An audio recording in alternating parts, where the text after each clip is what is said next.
당뇨가 있는데 단식을 해도 될까요? 여쭤보신 분들이 있는데요. 일단 제가 생각하기에는 그게 1형 당뇨가 아니라면, 그러니까 2형 당뇨라면 단식은 꼭 해야 된다 생각해요. 중요한 건 어떻게 하느냐, 또는 내 몸에 맞게 어떻게 이걸 할 수 있게 만드느냐가 중요한 것 같아요. 혹시나 모르시는 분들이 있을 테니까 설명을 좀 하자면, 당뇨라는 것은 1형 당뇨가 있고 2형 당뇨가 있어요. 1형 당뇨는 탄수화물 대사에서 굉장히 중요한 호르몬인 인슐린이 아예 나오지 않거나 거의 나오지 않은 상태예요. 그러다 보니까 이건 좀 특수해요. 되게 소수의 당뇨긴 한데, 이 경우에는 사실 우리가 공복을 해버리면 저혈당이 나서 문제가 될 수 있어요. 이분들은 좀 조심해야 돼요. 그래서 여기에 대해서는 제가 어떻게 말할 수 없고, 근데 많은 분들이 가지고 있는 당뇨는 2형 당뇨예요. 그러니까 인슐린이 정상도 나오지만 너무 많이 나오거나 또는 나와도 제기를 못하는 상태, 아까 말씀드렸던 인슐린 저항성이 높은 상태일 가능성이 높습니다. 이 경우에는 적절한 단식이 필요하죠. 단식을 하는 동안에 어떤 내장 지방 같은 것도 빼주면서 이런 기능도 정상화하고, 또 세포들마다 인슐린 저항성을 낮추면서 세포들이 탄수화물이나 이런 인슐린 같은 신호들을 잘 받게 만드는 것들. 그런데 문제는 이거예요. 당뇨 환자들한테 지금 적절한 단식이 필요한 건 맞는데, 중요한 건 이분들은 지금 문제가 있잖아요, 몸에. 그러니까 건강한 사람들과 다르게 문제가 있기 때문에 당뇨가 있으신 분들은 아까 제가 말씀드렸던 것처럼 조금 점진적으로 천천히 할 필요가 있습니다. 굉장히 그게 필요해요. 그렇게 우리가 아까 말씀드렸던 것처럼 공복 시간 만들자, 뭐 24시간 이상 단식하자, 이렇게 하지 마시고 그냥 하루에 한 끼 또는 두 끼를 잘 먹자, 그리고 불필요하게 간식이나 음식 먹지 말자. 그래서 2형 당뇨가 있으신 분들은 이것들만 생각하시면 돼요. 세 가지입니다. 첫 번째, 숙면하자. 매일 7시간에서 8시간 잘 자자. 그러면서 대사를 회복시키게 만들고, 두 번째, 나쁜 음식 그만 먹자.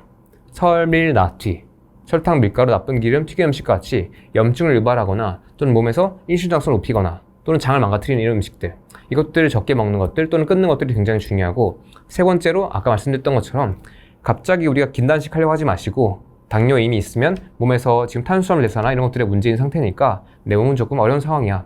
그러니까 하루에 두 끼 잘 먹자, 또는 한 끼 잘 먹자, 이런 식으로 우리가 점진적으로 공복 시간 늘려주고 몸 안에 있는 인슐린 저항성 개선시키고, 갑자기 내가 뭐 단식 길게 하자 이런 게 아니라, 일단은 내가 나쁜 음식 먹고 있었던 것들 뭐지?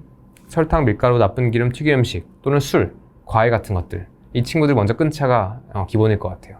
이것들을 먹으면서 지금 단식을 하면 효과를 볼 수가 없어요.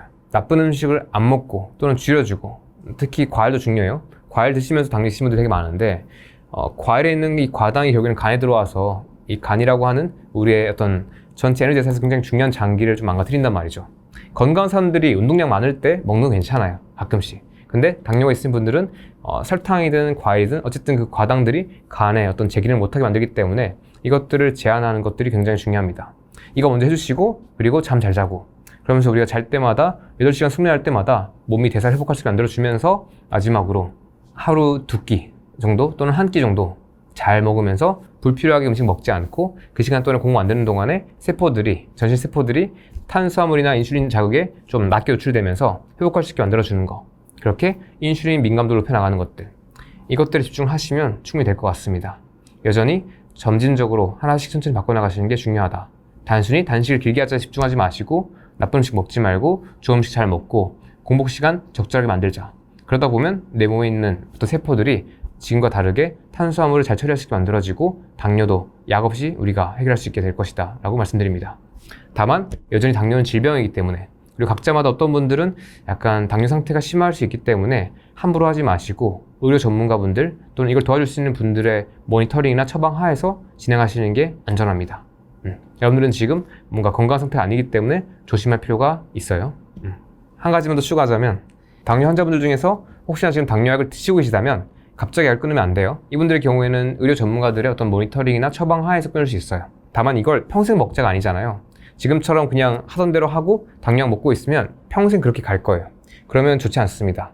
우리가 해야 되는 것 자체가 당뇨약 갑자기 끊자도 아니고, 우리가 천천히 내 몸의 대사 기능을 끌어올려서 내 몸이 약 없이도 탄수화물을 잘 처리할 수 있게 만들어준다, 대사를 끌어올린다 라는 목적으로 지금 당뇨약을 먹고 있었다면, 우리가 좋은 음식 먹고 잘 자고 이런 것들을 하면서 점진적으로 당뇨약이 덜 필요해지는 몸을 만든다. 그러다가 어느 시점에 당뇨약 안 먹어도 될 수 있게 만들어준다 라고 생각하시면 좋아요. 함부로 갑자기 끊으면 안 돼요. 혹시나 지금 당뇨약을 안 먹고 있었다면, 또는 최근에 당뇨약 처방을 받았다면, 이 경우에는 당뇨약을 먹기 전에 한번 이렇게 할 수 있어요. 내가 지금 약을 먹은 상태가 됐는데 일단은 내 몸이 고칠 수 있는 거 한번 해보자. 그러니까 지금부터는 3개월 동안 또는 6개월 동안 마치 고3 수험생처럼, 수능을 앞둔 고3 수험생처럼 간절하게 한번 해보자. 그렇게 해서 만약 안 되면 내가 의료 전문가의 도움 받을 수 있지만, 그 전까지 한번 내 몸이 회복됐을 때 약이 필요 없어지는지를 보자라고 볼 수 있겠죠. 이때 당화혈색소나 또는 공복혈당 같은 것들, 이것들 확인하면서 내 몸이 어떤 이런 능력이 개선되는지 확인할 수 있겠죠. 이렇게 실제로 내 수치를 확인하면서 내가 습관 개선만으로 나아졌는지를 확인한다면 그럼 여러분들께서는 지금 답을 찾은 거죠. 답이 약이 아니라 내 몸에 좋은 습관을 얻어주는 것. 내 몸은 충분히 회복할 수 있다. 확인했고 약 필요 없다. 이렇게 두 가지는 조금 더 조심해서 볼 필요가 있습니다.